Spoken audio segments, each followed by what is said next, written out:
Africa belongs to South African. I hate foreigner. I hate Krikamba. I hate Kwara. I hate Zaizai. I don't like foreigner. Foreigner must go to their country. I hate foreigners. I am xenophobic. I hate, again, I hate times and times. I don't know how many times. I hate foreigners. I am xenophobic. I don't like foreigner because foreigners, I don't have a child because of foreigner. Ramaphosa, take these foreigners to their country right now. What if the real solution to Africa's migration crisis is not more boundaries, but stronger countries? What if millions of Africans leaving their homes every year is not a sign of opportunity, but a sign that something is deeply broken across the continent? Every year, thousands travel to South Africa searching for work, safety, and a better future. Some succeed, some struggle. And some become trapped in cycles of resentment, discrimination, and xenophobic violence. But beneath the emotions, beneath the politics, beneath the anger, lies a difficult question many Africans are beginning to ask. Why are Africans running away from Africa? Why must young Nigerians, Zimbabweans, Congolese, Somalis, Ethiopians, and others leave their own countries just to survive? And could the real answer be this? South Africa does not hate Africans. South Africa is simply saying, go back and build your country. Tonight on Kann Media Group, we examine one of the most controversial conversations shaping modern Africa.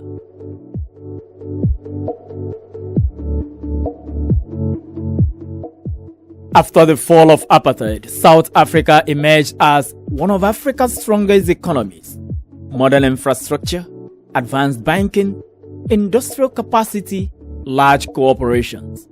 Compared to many African countries struggling with instability and unemployment, South Africa appeared full of opportunity.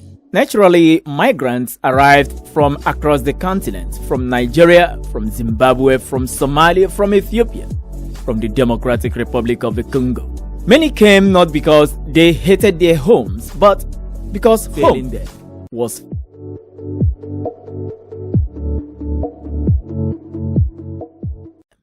The truth is uncomfortable.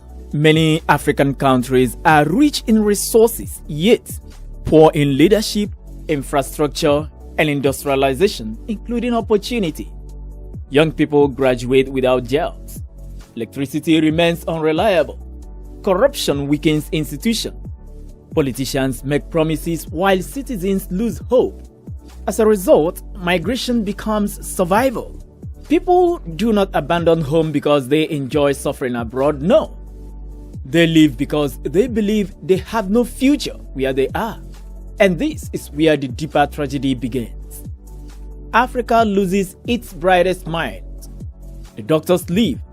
Engineers leave, entrepreneurs leave.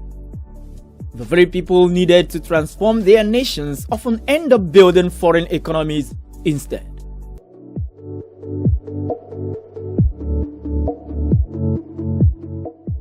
Many South Africans argue that their country cannot carry the burden of the entire continent. South Africa itself faces high unemployment, crime, housing shortages, poverty, economic inequality, and millions of South Africans are also struggling. So when migration increases, tensions rise. Some South Africans ask, why should our hospitals, our jobs, our schools, and businesses carry pressures created by failures in other African countries? To them, this is not hatred, it is frustration. And many believe African governments should focus less on exporting people and more on building functioning economies at home. But frustration can become dangerous when it turns into violence. Across the years, xenophobic attacks have erupted in parts of South Africa. Foreign-owned shops looted, migrants assaulted, communities divided. This violence damages Africa's image and weakens the dream of Pan-Africa unity. Because no matter the frustrations, violence against fellow Africans cannot become normal. There is a difference between demanding immigration control and attacking human beings.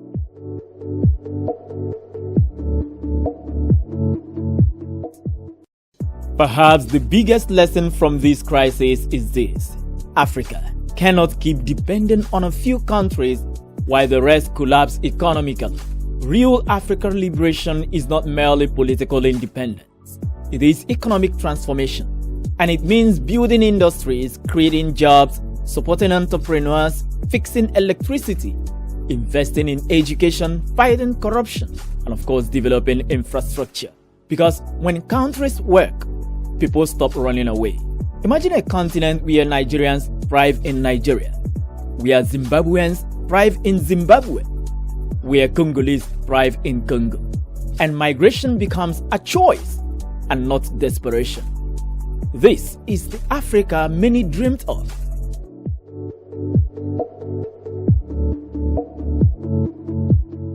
So maybe the message many South Africans are not sending is not "we hate Africans." Maybe the message is Africa must stop failing Africans. Because no country, no matter how developed, can sustainably absorb the frustrations of an entire continent. The future of Africa cannot depend on migration alone. It must depend on rebuilding African nations from within. So what do you think? Should Africans stop depending on countries like South Africa and focus more on building their own nations? Or should richer African economies carry greater continental responsibility?